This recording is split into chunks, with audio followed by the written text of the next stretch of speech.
دفعہ ایئرپورٹ پہ خاتون نے پوچھا کہ بھئی ہمارے شوہر جو ہیں وہ ایک ایک سال کے لیے ملک سے باہر رہتے ہیں، تو ہمارے لیے یہ تو نیچرل ہے نا، وہ کہتی ہیں ہمیں پھر برائی کے خیالات آنا شروع ہوتے ہیں. تو انہوں نے کچھ سوال پوچھے، وہ حیا کے خلاف ہیں، میں اس کو نہیں یہاں ڈسکس کر سکتا. میں نے ان سے کہا میاں کے علاوہ آپ کے پاس کوئی راستہ نہیں ہے اپنی خواہش پوری کرنے کا. تو وہ کہنے لگے پھر ہم کیا کریں، میاں بھی مجبور ہے. وہ کہہ رہے میں کیسے، اور اپنے ساتھ رکھ نہیں سکتا میاں، کیونکہ جو ہے وہ اس کے پاس اتنی تنخواہ نہیں ہے کہ بیوی کو رکھ سکے. تو چند کیس ایسے ہوتے ہیں. اصولی طور پر تو میاں کو چاہیے اللہ پہ توکل کرے، غریب بھی ہے نا اپنے ساتھ اپنی بیوی کو رکھے. کوئی بات نہیں، میاں بیوی دونوں روکھی سوکھی مل کے کھا لیں گے، کم پہ گزارا کر لیں گے. جو بیویوں کو چھوڑ کے ایک ایک سال دو سال کے لیے باہر جاتے ہیں، یہ شریعت میں بالکل پسندیدہ نہیں ہے. اللہ نے بیوی کو صاحبہ کہا ہے، ساتھ رہنے والی. ساتھ رہنے والی. مجھے وزیر آباد میں 1 مہینہ رہنا تھا، یہ بات ہوگی 2006 یا 7 کی. انہوں نے کہا کہ 1 مہینہ آپ نے یہاں اسٹے کرنا ہے. بیانات کے سلسلے میں نا مسجد 1 مہینے کے لیے میرے حوالے کی تھی. تو میں نے کہا بھائی میں تو بیگم کے بغیر 1 مہینہ نہیں رہ سکتا، بچے بھی تھے میرے. تو میں نے کہا 1 مہینہ میں نہیں رہ سکتا، مجھے بیگم بچے چاہیے، ان کا بھی ٹکٹ دو تو میں یہاں رہوں گا ورنہ نہیں رہوں گا. تو انہوں نے پھر بیگم بچوں کا بھی ٹکٹ دیا. گھر والوں کے ساتھ رہ لیتے ہیں آدمی تمیز سے، ورنہ بیگم کے بغیر ہمارے لیے تو بڑا مشکل ہے اتنا لمبا عرصہ رہنا. مجبوری میں رہنا پڑتا ہے تو ایک الگ بات ہے، لیکن ہے مشکل کام. چاہے کتنے بھی آدمی کے میاں بیوی میں جھگڑے ہو نا، نہیں رہ سکتا بھائی.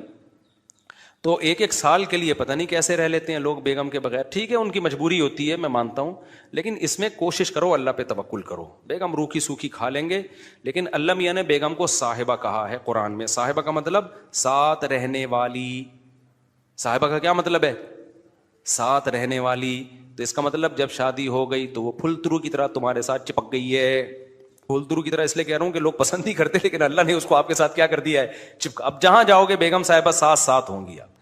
شارٹ ٹائم کے لیے جانے کا الگ بات ہے، لانگ ٹائم کے لیے جانا ہے تو بیگم آپ کے ساتھ اللہ نے بولو چپکا دیے. وہ خود بھی گناہ سے بچے گی، تم بھی گناہ سے بچو گے.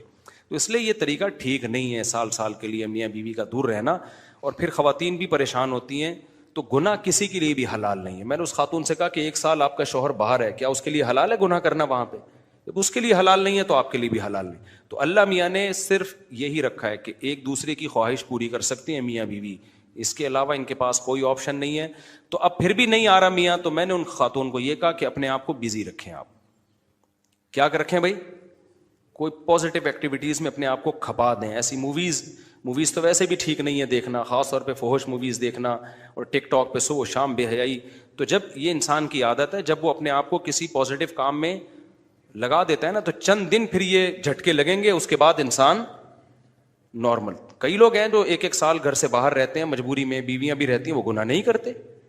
وجہ کیا ہے کہ وہ سوچتے ہی نہیں نا اس بارے میں، وہ اپنے آپ کو بزی رکھتے ہیں، مصروف رکھتے ہیں. تبلیغی جماعت میں سال کے لیے لوگ جاتے ہیں. میں تو اس کو صحیح نہیں سمجھتا، بیگم کو، جوان بیوی کو چھوڑ کر جاؤ آپ. لیکن بہرحال جو جاتے ہیں تو وہ گناہ تھوڑی کرتے ہیں، بچے رہتے ہیں، کیونکہ وہ ایک خاص ترتیب میں اپنے آپ کو جوڑ چکے ہوتے ہیں. بہرحال یہ نہیں ہے اس کو. تبلیغی جماعت میں سال کے لیے جا رہے ہو، اگر شادی شدہ ہو بیگم کو بھی لے کے جاؤ ساتھ میں. ہم تو یہی کہتے ہیں تبلیغ والوں سے بھی، بھائی اگر سال کے لیے جا رہے ہو نا، تو یہ زمانہ بہت خطرناک زمانہ ہے. حضرت عمر نے جہاد میں نہیں چھوڑا تھا، تو یا اس کے لیے جو ہے وہ ایجڈ ہو گئی ہے، بوڑھی ہو گئی ہے، ایک الگ بات ہے. لیکن آج کل بہت مسائل کھڑے ہونے کا خطرہ ہوتا ہے. لوگ کہتے ہیں نہیں فلاں سال کے لیے گیا کوئی مسئلہ نہیں ہوا. بھائی مسئلہ ہونے پر حکم کا مدار نہیں ہے، فتنے پر حکم کا مدار ہے، خوف پر. بے پردگی جب ہوتی ہے تو لازمی زنا نہیں ہوتا، لیکن زنا کا خطرہ ہوتا ہے. تو خطرے کی بیس پہ شریعت نے عورت کو پردے کا حکم دیا ہے. سمجھ رہے ہو؟ تو آپ اپنی بیگم کو 1 سال کے لیے، جوان بیوی ہے، اس کو چھوڑ کے چلے گئے تو ضروری نہیں کہ وہ برائی میں لگے، لیکن برائی کا خطرہ ہے نا. تو خطروں کی بیس پہ احکام دیے ہیں شریعت نے. برائی کا یقین ہو پھر تو بالکل ہی حرام ہے. تو خطرے کی بیس ہے، خطرہ اس بات کا. اس لیے اتنا لمبا بیگم کو چھوڑ کے جانا ٹھیک. اور میں آپ سے بتاتا ہوں، دیکھو جس کو بیوی کے حقوق دینے ہو نا، اپنی بیٹی کو سامنے رکھ کے سوچ لے. آپ یہ چاہتے ہو کہ آپ کی بچی کی شادی ہو اور داماد اس کو 1 سال کے لیے چھوڑ کے چلا جائے، تو آپ اپنی بیٹی کے لیے پسند کرو گے اس بات کو؟ تو جو اپنے کے لیے پسند نہیں کر رہے، دوسروں کی بیٹیوں کے لیے کیوں پسند کر رہے ہو اس بات کو؟ بھائی یہ تو غلط ہے نا. تو اس لیے یہ اچھے لوگوں کی علامت نہیں ہے. ہاں تبلیغ میں اللہ کے لیے قربانی دے رہے ہوتے ہیں، لیکن بیگم کو بھی لے جاؤ یار. سمجھتے ہو گے نہیں سمجھتے؟ یا پھر شادی کے بغیر پہلے سال لگا لو, شادی کی ہے تو پھر بیگم کو ساتھ لے کے جاؤ. تو بڑے مسائل کھڑے ہونے کا خطرہ ہوتا ہے آج کل. تو اس لیے اس میں جب, اور اگر نہیں ہے کوئی صورت نہیں بن رہی ہے تو پھر اپنے آپ کو مثبت ایکٹیویٹیز میں اتنا کھپا دو. تو میں آپ کو گارنٹی سے کہتا ہوں چند دن چند مہینوں کے بعد آپ کے دماغ سے وہ خیالات نکل جائیں گے. تو آپ مصروف کر دو گے اپنے آپ کو, لیکن اس بیس پہ آپ کے لیے کوئی بھی گناہ حلال نہیں ہے, گناہ حلال نہیں ہوگا آپ کے لیے. اچھا بھائی, طاہر شمیر رحیم یار خان انٹرچینج سے جب بھی گزر ہو میرے پاس کھانا کھا کے جائے. ٹھیک ہے انشاءاللہ, صلو علی الحبیب. چلیں کبھی گزریں گے تو. لیکن وہی ہے, کسی سے ملاقات نہیں کروانی, سیدھا کھانا رکھ دینا ہے, اصرار نہیں کرنا, ہماری مرضی کھانا کھائیں نہیں کھائیں, نکل لیے پھر ٹھیک ہے. ایسی دعوت ہمیں بہت اچھی لگتی ہے. دیکھو مجھے وہ مہمان اچھا لگتا ہے جو بے تکلف ہو. آپ سمجھتے ہو نا میری اس پوری تقریر سے کہ میں لوگوں سے ملنا نہیں چاہتا, ایسا نہیں ہے. بے تکلف آدمی مجھے پسند ہے. میرے پاس 3 دن بھی لوگ ٹھہر کے جاتے ہیں جو میرے رشتے دار نہیں ہیں, لیکن یہ وہ لوگ ہیں. کیسے لوگ ہیں؟ ابھی پشاور سے میرے پرانے دوست آئے ملنے کے لیے, آئے, میں نے کہا السلام علیکم, کیا حال ہے, سب سیٹ چل رہا ہے, الحمدللہ. اس کے بعد پتہ نہیں میں بھول گیا, وہ خود ہی جا کے کھانا کھا رہے ہیں. میں تو مصروف آدمی ہوں بھائی, خود ہی کھانا کھا رہے ہیں, لیکن برا نہیں محسوس کر رہے. پھر جب مجھے ٹائم ملتا ان کو بلا لیتا, آ جاؤ یار بیٹھتے ہیں, جا بھائی چائے بنا کے لاؤ, بھائی ان کو بھی پلاؤ مجھے بھی پلاؤ. پھر کھانے کے ٹائم پہ مجھے یاد آیا ارے وہ آئے ہوئے ہیں, میں نے کہا آپ بھی آ جاؤ کھانا کھا لو. انہوں نے کھانا کھا لیا, صحیح ہے نا. پھر بھول گیا میں کہاں گئے, پتہ نہیں کہاں گئے. پھر اگلے دن مجھے یاد آیا اڑے بندہ آیا ہوا ہے بھائی, لیکن وہ ناراض نہیں ہو رہا. پھر میں آیا, جب میں فارغ ہوا میں نے کہا آ جاؤ یار, میں نے فلاں جگہ جانا ہے بیان کے لیے, آپ بھی میرے ساتھ ہی گاڑی میں آ جاؤ. اپنے ساتھ گاڑی میں بٹھایا, لے گئے ان کو, بیان کیا, گھمائے, پھر آیا اپنے ساتھ ہی واپس لیا. پھر بھول گیا میں, پتہ نہیں بندہ گیا کہاں پہ. تو وہ ناراض نہیں ہوئے. 3 دن اسی طرح ہم نے ہنسی خوشی گزارے. اس کے بعد وہ نکل لیے. انہوں نے کہا میں پشاور پہنچ چکا ہوں. میں نے کہا یار کوئی میری طرف سے کوتاہی ہو گئی, معاف کر دینا. کہہ رہے کہنا تو یہ چاہیے تھا, بدتمیزی کی انتہا کر دیا آپ نے. لیکن وہ خوش تھا. تو ایسے بندے 100 دفعہ ہیں. میں نے تو ایک کمرہ اسپیشل مہمانوں کے لیے بنایا ہوا ہے, واش روم کے ساتھ, کہ مہمان آئیں اسٹے کریں یہاں پہ. لیکن وہ مہمان جو تکلف والا نہ ہو کہ جی پوچھا نہیں مجھے ناشتے میں مفتی صاحب نے, بھائی ہماری بہت ٹینشن ہے, ابھی یہ تجھے پوچھیں گے تو ہم تو گھر والوں. جو برائی آپ سے نہیں چھوٹ رہی, جتنی چھوٹ رہی ہے اتنی تو چھوڑو میرے بھائی. کچھ تو آگے بڑھو, کچھ تو ایک قدم تو آگے بڑھاؤ. آپ سے 5 نمازیں نہیں پڑھی جا رہی, ایک کی تو پابندی شروع کرو. بولو بھائی فجر میں نہیں اٹھا جاتا, ظہر میں تو آ جاؤ. کچھ دن جب ظہر میں آؤ گے انشاءاللہ پابندی کے ساتھ, تو ایک طبیعت میں سکون محسوس ہوگا. لوگ بھی کہیں گے, کچھ چہرے پہ ماشاءاللہ وہ جو پھٹکار ہوا کرتی تھی, ابھی نور تو نہیں آیا مگر پھٹکار میں کچھ کمی الحمدللہ معذرت کے ساتھ محسوس ہو رہی ہے. نور نہیں آیا ابھی, لیکن وہ پھٹکار میں کچھ کیا ہو گئی ہے, کمی. اور کچھ باتیں بھی آپ کی اچھی ہو گئی ہیں, کچھ سلجھے سے لگ رہے ہو. تو یہ چیزیں موٹیویٹ کریں گی آپ کو کہ یار اثر بھی پڑھ لیا کرو. اور خود قرآن کہتا ہے دنیا میں تو موٹیویٹ کرنے والے لوگ ہوتے ہیں. قرآن کہتا ہے کہ ان الذین قالوا ربنا اللہ ثم استقاموا تتنزل علیہم الملائکہ, جو لوگ گناہوں سے بچتے ہیں فرشتے ان کے دل پہ نازل ہو کر ان کو موٹیویٹ کرتے ہیں. قدرت کی طرف سے ان کو موٹیویٹ کیا جاتا ہے. تو اللہ تعالیٰ نے آپ کے لیے دین پر آنے کے لیے موٹیویشنل اسپیکروں پہ نہیں چھوڑا ہوا آپ کو, بلکہ خود اللہ کی طرف سے بھی کیا کیا جاتا ہے, موٹیویٹ کیا جاتا ہے آپ کو. اور جذبہ بڑھاتے ہیں اللہ تعالیٰ. اسی کو حدیث میں دوسرے انداز میں بیان کیا گیا. نبی صلی اللہ علیہ وسلم نے فرمایا من تقرب الی شبرا تقربت الیہ ذراعا. اللہ کہتے ہیں جو میری طرف ایک بالش آتا ہے میں اس کی طرف ایک ہاتھ چل کے جاتا ہوں. جو میری طرف چل کے آتا ہے میں اس کی طرف دوڑ کے. یہ کیا ہے کہ جتنا وہ کر رہا ہے تو میں اس کو اور زیادہ موٹیویٹ کر کے اس کے جذبے کو بڑھاتا ہوں. اس کو کچھ محنت کرنی پڑتی ہے, جتنی وہ سوچ رہا ہوتا ہے اتنی نہیں کرنی پڑتی محنت, لیکن پہل کرنی پڑے گی آپ کو. بٹن لگا کے تو کم از کم تنکا تو اٹھانا پڑے گا نا. یہ بھی اگر تیار نہیں ہو تو بھائی پھر نہیں ہو سکتا. انلزمکموھا وانتم لھا کارہون. اللہ کہتے ہیں یہ ہدایت ہم تم پر تھوپ دیں, تمہیں کان سے پکڑ کے سیدھے راستے پہ چلا دیں, ایسا نہیں ہوتا. کچھ کرنا پڑے گا, ہلنا پڑے گا.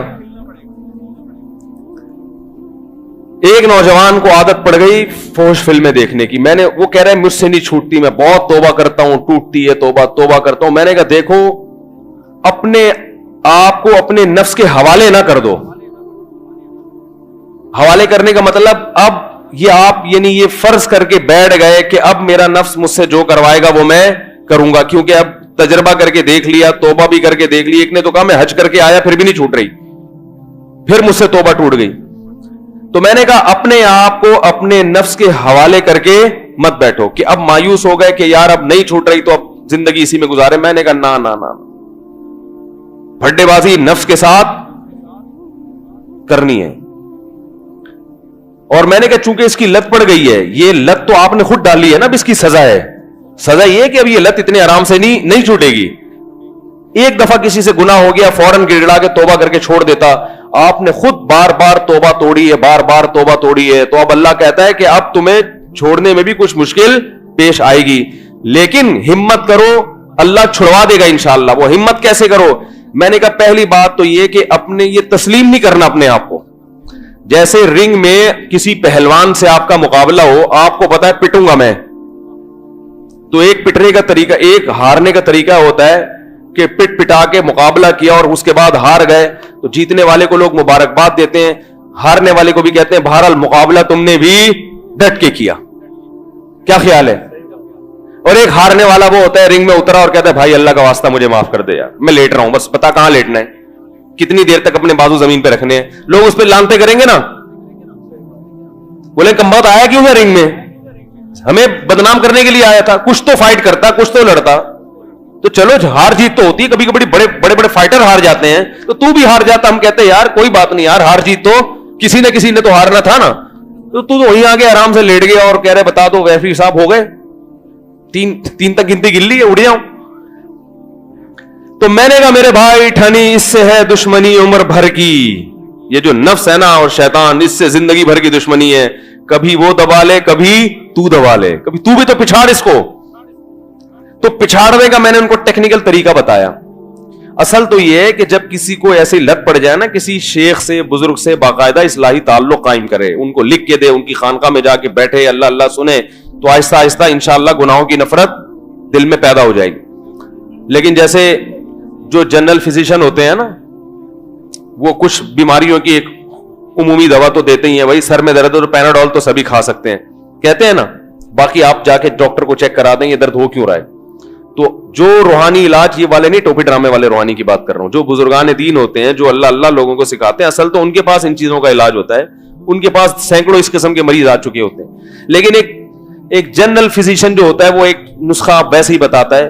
تو علماء اس کے لیے ایک نسخہ بتاتے ہیں کہ دیکھو جب کسی گناہ کی لت پڑ جائے, خاص طور پر یہ فحش فلموں کی آج کل بہت سارے لوگوں کو لت پڑ چکی ہے, یہ پہلا تو یہ عزم کرنا ہے یہ چھوڑنا ہے, کیونکہ یہ عادت لے کے قبر میں چلے گئے نا تو قبر میں خیر نہیں ہے. یاد رکھو, قبر میں خیر نہیں ہے, بہت بڑا عذاب ہے, بہت بڑا عذاب ہے. یہ بہت بڑی بے حیائی ہے, یہ چھوٹی بے حیائی نہیں ہے, بہت بڑی بے حیائی ہے. تو اس سے دنیا کا بھی نقصان ہے. وہ دنیا کے کیا نقصانات ہیں وہ ابھی میں چھیڑوں گا تو بات لمبی ہو جائے گی. یہ انسان کی باڈی کو بھی خراب کرتی ہے یہ بیماری, اور آخرت تو برباد ہوتی ہے. گھریلو نظام خراب ہوتا ہے, میاں بیوی کے تعلقات کے لیے یہ آگ زہر ہے, زہر. بچوں پہ برا اثر, یعنی ایک ایسی گندی چیز ہے کہ جس کے گندے ہونے میں کوئی بھی عقل والا اختلاف نہیں کرے گا. سکون زندگی کا برباد کرتی ہے یہ چیزیں انسان کی. تو اب آپ نے عزم کرنا ہے کہ چھوڑنا تو ہے. اگر کسی نوجوان سے نہیں چھوٹ رہا نا تو وہ کہے بھائی چھوڑنا تو تیرے باپ کو بھی پڑے گا. باپ سے مراد وہ خود ہی ہو, سمجھ رہے ہیں؟ جب ہم کہتے ہیں نا دھمکی میں تیرے باپ کو بھی یہ کام کرنا پڑے گا, تو اسی اسٹائل میں بات کرے جس اسٹائل میں اپنے دوستوں سے بات کرتا ہے. قرضہ لے کے کوئی بھاگا ہوا ہو نا آپ کا 1 کروڑ روپے, تو آپ اس سے کہتے ہیں وہ کہتے ہیں یار میرے تو گھر میں چولہا ہی نہیں جل رہا, میرے تو گھر میں, آپ کہتے ہیں تیرے باپ کو بھی میرے پیسے واپس کرنے پڑیں گے. تیرے گھر میں چولہا نہیں چل رہا, یہ تیری ہیڈ ایک ہے, یہ میری ہیڈ ایک نہیں ہے. تو پیسے لیتے ہوئے تو کہہ رہا تھا کہ میں فلاں تاریخ کو دے دوں گا اور یہ اور وہ ہے, اب کیوں ہے؟ تو بہانے سنتے ہو اس کے, تو یہی تانا دیتے ہیں بھائی چولہا جل رہا ہے نہیں جل رہا, تیرے بچے کی ٹانگ ٹوٹ گئی, تیری بیوی کے پیٹ میں درد ہے, تیری ساس بستر سے گر گئی, یہ سارے تیری ہیڈیک ہیں, میرے پیسے مجھے ہر قیمت پہ چاہیے. تو آپ نے اپنے نفس کو خطاب کر کے کہنا ہے کہ یہ برائی چھوڑنی تو تیرے باپ کو. اب نفس کہے گا مجھ سے نہیں چھوٹ رہی, دیکھو میں تو حج بھی کر کے آ گیا, میں تو عمرہ بھی کر کے آ گیا, میں تو اتنی توبہ کر چکا ہوں, پھر بھی یار کیا کروں. تو کہنا بھائی چھوڑنا تو ہے, اس برائی کو قبر میں لے کے نہیں جانا, چھوڑنا تو ہے, اس پہ تو کوئی دو رائے ہو نہیں. اب کیسے چھوڑنا یہ مسئلہ ہے. تو چھوڑنے کا طریقہ علماء یہ بیان کرتے ہیں کہ جس گناہ کی لت پڑ جائے نا, سب سے پہلے اپنے لیے کوئی سزا متعین کرو کہ یہ گناہ اب میرے لیے سستا نہیں رہے گا, مجھے اس کی کچھ قیمت چکانی پڑے گی, مجھے اس کی کچھ قیمت چکانی پڑے گی. قیمت ایسی ہو کہ نہ اتنی سخت قیمت ہو کہ وہ گناہ سے بچنے سے بھی زیادہ مشکل ہو. کہ آدمی کہ جیسے ایک آدمی کو کوئی برائی نہیں چھوٹ رہی, وہ کہہ رہا ہے میں 1 سال کے روزے رکھوں گا. اب جس سے وہ برائی نہیں چھوٹ رہی وہ 1 سال کے روزے کہاں رکھے گا؟ اتنا کانفیڈنس ہوتا ہے بھائی تو برائی نہ چھوڑ, اتنا نیک ہوتا تو برائی نہیں چھوڑ دیتا. وہ ایک صاحب کو چوری کی عادت پڑ گئی, میرے پاس آئے, میں نے کہا یار جب بھی چوری ہونا اتنے روزے رکھا کرو. تو وہ کہنے میں 1 مہینے کے رکھوں گا. میں نے کہا 1 مہینے کے تو افورڈ نہیں کر سکتا, اتنا نیک ہوتا تو چوری کیوں کرتا بھائی, اتنا نیک ہوتا تو چوری کیوں کرتا. تو یہ بھی کسی ماہر سے, اس لیے کسی اللہ والے سے تعلق رکھا جاتا ہے کہ وہ آپ کے لیے کوئی سزا خود تجویز کریں آپ کی مالی حیثیت کو دیکھ کر. تو علماء کہتے ہیں 2 قسم کی سزائیں. ایک جرمانہ, اگر مجھ سے یہ گناہ ہوا تو اتنے پیسے اللہ کی راہ میں صدقہ کروں گا. وہ پیسے اتنے زیادہ بھی نہ ہو کہ بہت زیادہ چپت لگ جائے, اتنے تھوڑے بھی نہ ہو کہ ہلکی سی خارش ہو. بس جیسے بعض دفعہ کوئی تھپڑ مارتا ہے تو انسان کو سمجھ میں نہیں آ رہا تو اس نے مجھے پیار کیا ہے, گال پہ ہاتھ پھیرا ہے یا چماٹا مارا ہے, اتنی ہلکی بھی نہ ہو کہ آدمی کے کرتے رہو اور یہ صدقہ کرتے رہنا. تو سب سے پہلا کیا کام کرنا ہے؟ سزا متعین کرنی ہے اپنے لیے. سزا دوں گا. ہمارے ایک دوست ہیں کینیڈا میں, ابھی بھی بیان سنتے ہیں, ان کو سگریٹ کی بہت زیادہ عادت. میرے پاس فون آیا, میں نے کہا بھائی پیسے صدقہ کرو, جب بھی ایک سگریٹ پیو پیسے نکالو. تو وہ وہاں کے ڈالر کے حساب سے یہاں کے 10,000 روپے بنتے ہیں. انہوں نے کہا جب بھی سگریٹ پیوں گا 10,000 روپے صدقہ. وہ کر رہے ہیں. سگریٹ چھوٹی نہیں ہے لیکن بہت کم ہو گئی ہے, کیونکہ ایک سگریٹ کتنے کی پڑ رہی ہے؟ کیونکہ سگریٹ تو 5-10 روپے کی پڑتی ہے تو پیتے رہو بیٹھ کے. جب ایک سگریٹ کی قیمت گورنمنٹ مہنگی کر دے 10,000 روپے تو صرف مالدار پیئیں گے, غریب لوگ بولو بھائی چھوڑ دیں گے, بولیں گے کچھ اور تلاش کرو بھائی. ہمارے ایک دوست تھے اسکول میں, وہ چھپ چھپ کے سگریٹ بہت پیتے تھے. ان کے ماں باپ کو پتا چلا, انہوں نے پکڑا, سمجھایا, مارا, وہ نہیں چھوٹ کے دے رہی, مسئلہ نہیں چھوٹا. ایک دن میں نے دیکھا سگریٹ چھوڑ دی, پان پہ آ گئے. میں نے کہا یار آپ تو چھوڑتے نہیں تھے, کیسے؟ انہوں نے کہا یار مہنگی اتنی ہو گئی, گھر سے جیب خرچی اتنی ملتی نہیں ہے تو یہ مجھے سستا پڑتا ہے. وہ سگریٹ تو بہت زیادہ پی جاتی تھی, 24 گھنٹے میں 1 آدھ دفعہ. تو میں نے کہا اس کا مطلب ہے پان بھی اگر مہنگا کر دیا جائے تو یہ بھی انشاءاللہ چھوٹ جائے. تو وہ گورنمنٹ مہنگا نہیں کرتی تو آپ خود اپنے لیے مہنگا کر لو. آپ کہو کہ ایک سگریٹ مجھے 10,000 کی پڑے گی. اگر آپ کی آمدن ہے اور اگر آپ کی آمدن کم ہے تو پھر آپ 500 کی کر لو. بھائی کیا خیال ہے؟ بھائی نہیں سمجھ میں آ رہا. بھائی ایک سگریٹ کتنے کی پڑے گی آپ کو؟ 500.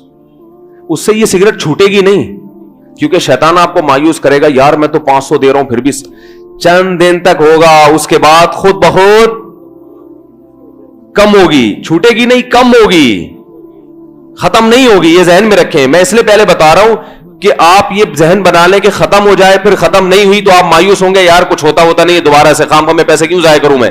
ختم نہیں ہوگی, کم ہو جائے گی. اور جب کم ہوگی تو نفس پہ کنٹرول کرنے کی کچھ طاقت بڑھ گئی نا آپ میں. تو پہلے آپ 5 کلو کی پلیٹیں اٹھا رہے تھے, اب آپ نے 10 کلو کی پلیٹیں اٹھانا, بولو بھائی تو پہلے آپ کو 10 کلو جتنا مشکل لگ رہا تھا اب وہ آسان لگنے لگا. اور 10 کلو کی پلیٹ آسان کا مطلب ہے کہ اگلا اسٹیپ آپ کا کہاں آنے والا ہے؟ 15 کلو کی پلیٹوں پر. بہت مشکل ہے بھائی سمجھانا یار. کاش میں پولیس میں ہوتا تو پھر یہ سب کی ضرورت ہی نہیں رہتی, پھر تو ویسے ہی سمجھ میں آ جاتا. کیا خیال؟ پھر تو اگر کوئی قانون بنا دینا کہ یہ غلط ہے, اس پہ اتنے سال کی جیل ہے, تو ویسے ہی سمجھ میں آ جائے گا. تو پھر جب یہ کم ہوگا نا تو پھر کم ہو کے پھر آدھا ہوگا, پھر آدھا ہوگا, اور یہ شیطان کا پھڈا آپ سے چلتا رہے گا. وہ کہے گا یار تو چھوڑتا تو ہے نہیں, پھر تو آ گیا اسی لائن پر.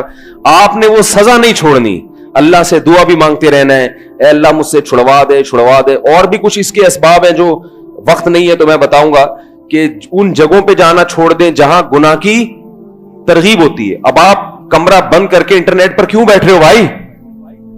اس سے تو گناہ کی طرف توجہ جائے گی. کمرہ بند نہ کرو, آپ اپنا لیپ ٹاپ یا کوئی یہ جو کمپیوٹر ایسی جگہ پہ رکھو جہاں سب کا گزر ہوتا ہے. لیکن جب آپ بیان سن کے جاؤ گے اس وقت تو رکھ دو گے, جب شیطان غلبہ ہوگا تو پھر دوبارہ کمرے میں لے جاؤ گے. تو ایسا سسٹم کرو کہ وہ کمرے میں جا ہی نہ سکے, تاکہ جب نیک بنے ہوئے ہو نا, طبیعت میں بہار آئی ہوئی ہے, اس وقت کچھ ایسی پالیسیاں بنا لو کہ بعد میں آپ اس کی مخالفت بھی کرنا چاہو تو نہ ہو سکے. اس کے 10 طریقے بیٹھ کے سوچو گے, اللہ تعالیٰ سکھا دے گا انشاءاللہ. لیکن پھٹے بازی نفس سے شروع کر دو میرے بھائی. نفس کے سامنے ہاتھ مت ڈالو. جس نے نفس کے سامنے اپنے آپ کو تسلیم کر دیا اس کا بیڑا غرق ہو گیا. وہ نہ دنیا کا رہا, وہ کمبخت نہ آخرت کا رہا. تو پٹا شروع کرو آہستہ آہستہ آہستہ آہستہ, انشاءاللہ انسان کے بچے, بولو بھائی, بن جاؤ گے. انسان کے بچے بن جاؤ گے. اور ایک کام یہ بھی ہوگا اس سے, روزہ بھی رکھ سکتے ہو. اگر صدقہ ہے تو مشکل ہو رہا ہے تو روزہ رکھو. ایک نوجوان کا فون آیا, مجھے گناہ کی لت. میں نے کہا بھائی جب گناہ ہو ایک روزہ تو رکھو. روزہ تو ڈن ہے, روزہ ہے. کہہ رہے وہ پھر ہو جاتا ہے. میں نے کہا پھر رکھ لو, چھوڑو نہیں. کشتی جو جیسے وہ باکسر نے آ کے آپ کو ایک مکہ لگا دیا تو آپ کو موقع ملے گا تو آپ چھوڑو گے کہ چونکہ تو نے 3 لگا دیے ہیں اب میں 1 لگا کے کیا مجھے ملے گا بھائی, تو 3 مکے میرا تو جبڑا پھاڑ چکا ہے. آپ بولو گے بیٹا تو نے 3 لگائے تو مجھے گلی محلے میں بھی ملے گا نا, تو 1 تو کم از کم تجھے ٹکاؤں گا, میں اس کا بدلہ تو لوں گا. تو نفس نے اتنا پچھاڑا, اتنی برائیاں کروائیں. آپ بولے بھائی نفس سے کہ کبھی میں بھی تجھے انشاءاللہ پچھاڑوں گا. کنٹرول میں لے انسان اس کو. تو جب یہ کام کرے گا انشاءاللہ آہستہ آہستہ کانفیڈنس بحال ہوگا, پھر ہر چیز قابو میں آنا شروع ہو جائے گی. اور جب انسان سب چیزیں قابو میں آتی ہیں تو بیوی بھی کیا آ جاتی ہے لیکن وہ نہیں آتی, خوش فہمی میں رہے آپ, وہ پھر بھی نہیں آئے گی. تو اس طرح سے جو ہے اللہ تعالیٰ نے دیکھو ہمیں ٹریننگ کروا دی, رمضان میں چھوڑوا دیا. لوگ چائے نہیں چھوڑتے, پان نہیں چھوڑتے, رمضان میں چھوٹ جاتا ہے نا, سب کچھ چھوٹ جاتا ہے. پورا مہینہ آپ تصور کریں, عام دنوں میں 3 دن کوئی ہم سے کہے کہ چھوڑو, نہیں چھوٹتا بھائی. ناشتہ نہیں چھوٹتا. اگر کوئی حکیم ڈاکٹر کہتے آپ ناشتہ نہ کیا کریں, چھوڑ کر مان لو گے بات بھائی؟ نہیں یار نہیں چھوڑتا یار, اس کے بغیر نہیں ہوتا بھائی. وہ کہتے کولیسٹرول بڑا بھاڑ میں جائے, کولیسٹرول کی ایسی کی تیسی بڑھ جائے تو کیا کریں. وہ ایک مجھے چائنیز, وہ کسی نے کہا کہ چائنیز گرم پانی پیتے ہیں گرمیوں میں بھی, اور اس کے بڑے فائدے ہیں ایکچولی, اس سے کولیسٹرول یہ وہ وغیرہ, عمریں لمبی ہوتی ہیں. میں نے کہا گرمی میں جو ہے نا ٹھنڈا پانی پی کے مر جانا, یہ گرم پانی پی کے زندہ رہنے سے بہتر ہے بھائی. کیا اللہ کی نعمت ہے. آپ دیکھو صحت کی فکر ضرور کیا کریں اعتدال سے, وہمی بننے کی ضرورت. گٹکا چھوڑیں, پان چھوڑیں, چائے بھی چھوڑ دیں تو اچھا ہے, یہ بھی کوئی فائدہ نہیں ہے اس کا. چینی چھوڑیں, یہ جو تیل کے گھی کے جو بیکار قسم کا گھی آ رہا ہے اور آرٹیفیشل جو تیل ہے اس نے جو برباد کیا ہوا ہے, اور جو بسکٹ اور یہ پاپے اور یہ ڈبل روٹیاں پھلا رہی ہیں, یہ چیزیں چھوڑ دیں مگر ایک بس حد. اب یہ نہیں کہ بہت زیادہ آپ نے مائیکل جیکسن کی طرح وہمی بن گئے کہ ٹھنڈا پانی چھوڑ دیا. سردیوں میں چھوڑ دیں لیکن گرمیوں میں کوئی حرج نہیں ہے. ہمارے نبی صلی اللہ علیہ وسلم کے لیے گرمیوں میں اسپیشلی دور سے جا کے کنووں کا ٹھنڈا پانی لایا جاتا تھا. خود ٹھنڈا پانی پیتے تھے ہمارے نبی, لیکن وہ نیچرل ہوتا تھا. یہ ٹھیک ہے فریج کا جو ٹھنڈا یہ نقصان دہ, تو تھوڑا سا ہو, زیادہ ٹھنڈا نہ ہو. اور نبی صلی اللہ علیہ وسلم ٹھنڈے پانی کی آپ نے مثالیں دی ہیں. اے اللہ اپنی محبت مجھے محبوب بنا دے, من الماء البارد, ٹھنڈے پانی سے بھی زیادہ محبوب بنا دے.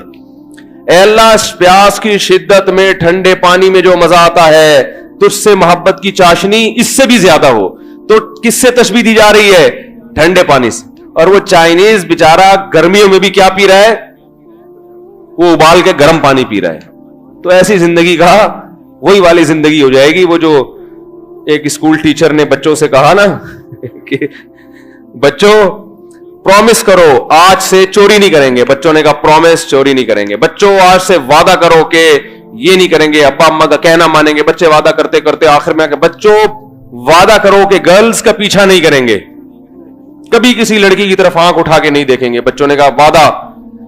اگلا وعدہ کروایا مس نے کہ بچوں وعدہ کرو جب ملک پہ جان دینے کا وقت آئے گا تو جان دیں گے. بچوں نے کہا دے دیں گے, زندگی کا کرنا بھی کیا ہے ہم نے, اس زندگی کو بچا کے کرنا بھی. تو وہ تو بچوں کی سوچ غلط تھی, لیکن ٹھنڈے پانی کے حق میں یہ سوچ کیا ہے؟ تو گرمی کی شدت میں پانی پی لیں اور جو ہے وہ باقی چیزوں سے انشاءاللہ تو کنٹرول کرنا سیکھنا چاہیے رمضان میں. اور یہ موقع اللہ نے دیا, اس میں صحت پہ بھی کنٹرول کر لیں. روزے میں افطاری میں کھجوریں زیادہ کھایا کریں. کھجور سے طاقت ملتی ہے, انرجی ملتی ہے. کھجور سے توند نہیں نکلتی, پاور ملتی ہے, جسم کو طاقت ملتی ہے. سارا دن جو کمی ہوئی تھی وہ بھی پوری ہوتی ہے, توند نہیں نکلتی, اس میں فائبر ہوتا ہے. اور نبی نے اس کو پاکیزہ رزق کہا ہے. کھجور میں جتنے منرلز ہیں کہا جاتا ہے کہ کسی اور پھل میں اتنے نہیں ہیں. تو ہمارے نبی نے کھایا, آپ ساری زندگی کھجور کھائی ہے ہمارے نبی نے. جب کچھ بھی نہیں ہوتا تھا تو کھجور ہوتا تھا. 40 دن کھجور اور پانی پہ چلتے تھے نبی صلی اللہ علیہ وسلم. پھر بھی کیسی بہترین صحت تھی کہ نہیں تھی؟ ایسی بہترین صحت کہ ایک صحابی صحیح بخاری میں بیان کر رہے ہیں کہ نبی صلی اللہ علیہ وسلم سفر میں اپنی 9 بیویوں کے ساتھ تھے. بات بظاہر حیا کے خلاف ہے لیکن اب حدیث میں ہے تو میں بیان کر رہا ہوں. فرمایا کہ ایک رات میں 9 زوجہ کے پاس آپ صلی اللہ علیہ وسلم نے چکر لگایا. تو صحابی نے کہا کیا یہ ممکن ہے کسی مرد کے لیے؟ تو فرماتے ہیں کہ اللہ نے ہمارے نبی کو 40 مردوں کے برابر قوت دی تھی.